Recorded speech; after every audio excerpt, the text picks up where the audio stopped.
Hi again, everybody. Thanks for following along.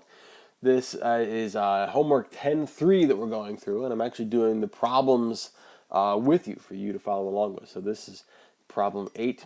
We're dealing with conservation of momentum. Okay? So we have a child in a boat. Okay? I'm actually going to draw a child in a boat right here. So there's our boat, and it's let's say it's in water. Okay, there's our water right there, and the child is standing in the boat, and they're gonna be standing here. And apparently, they have some sort of package in their hand. Okay, it's just something with mass. All right, and so what they do is they throw the package out like that.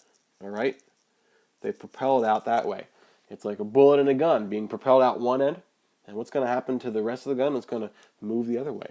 Okay, um, and so we want to find out. What do we want to find out? We want to find out, calculate the velocity of the boat immediately afterwards. All right, so it's the boat and the child because the child is in the boat, right? But the only thing that is left has been this package right here. All right, so we're going to call this package object 1. Okay, I put a 1 in there. Kind of hard to see. And the boat/child system, this is all going to be object 2 right there. Okay, so let's go ahead and write down our knowns, and we can solve for this. So the mass 1, that's the package, is 5.40 kilograms. Okay, what was the initial velocity of the package? Well, it was going to be 0, right? And in fact, it tells us that, assuming it was initially at rest. Well, what's the initial velocity of the boat and child? It was also at 0, right? It wasn't really going anywhere. The child was just standing there, ready to throw this package out. Okay, so the final velocity of object 1 is 10.0 meters per second. So if this direction is positive, then that means this direction right here has to be negative. So we want to find the velocity of the boat. So the final velocity of object 2, that is the boat and child. That's what we want to find out. Okay? Well, once again, we can say that the initial momentum of the system equals 0. That also equals the final momentum of that system. All right? The only difference is, initially, everything is at rest and nothing is moving. Finally, things are moving just in opposite directions. So the package is going to be moving out this way. The boat/child are going to be moving out this way, and that's going to be a negative direction right there. Okay? So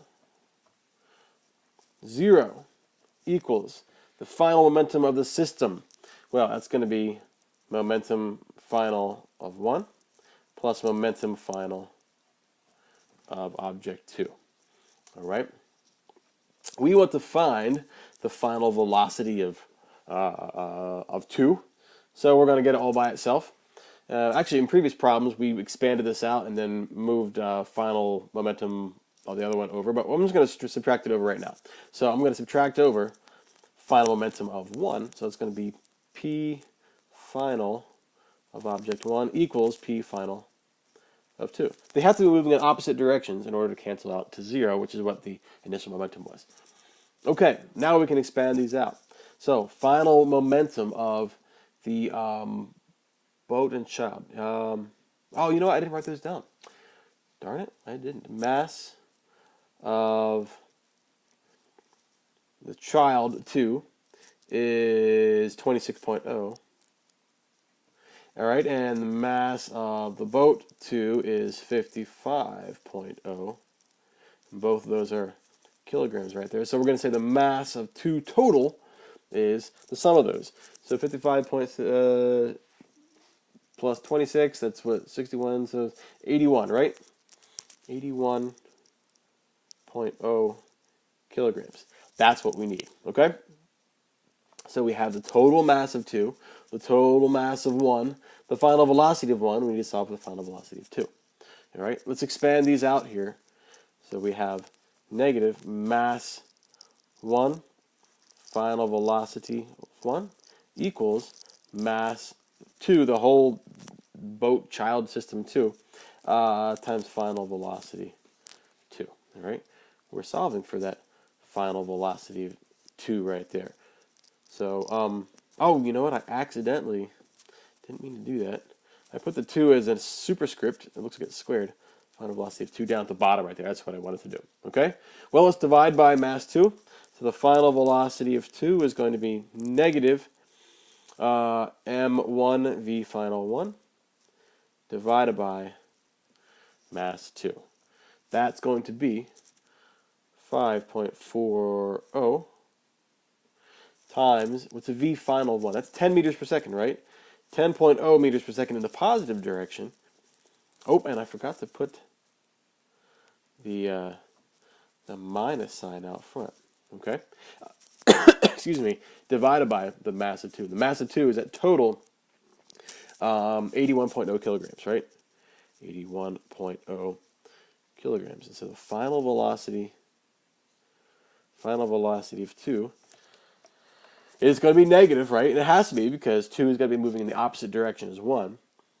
That's 5.40 times 10 divided by 81. 0.6. How many sig figs? 67 meters per second. It's the final velocity of the child in the boat. Because if you're in a frictionless system, now water isn't totally frictionless, but it's almost. If you're in a boat and you throw a heavy package out, or even if it's not heavy, but if it has some mass, your conservation of momentum is going to mean that you're going to have to push back the opposite direction. All right, so that's example 8 in our conservation of momentum homework 10.3 problem set. So thanks for following along. I'll see you on the next one.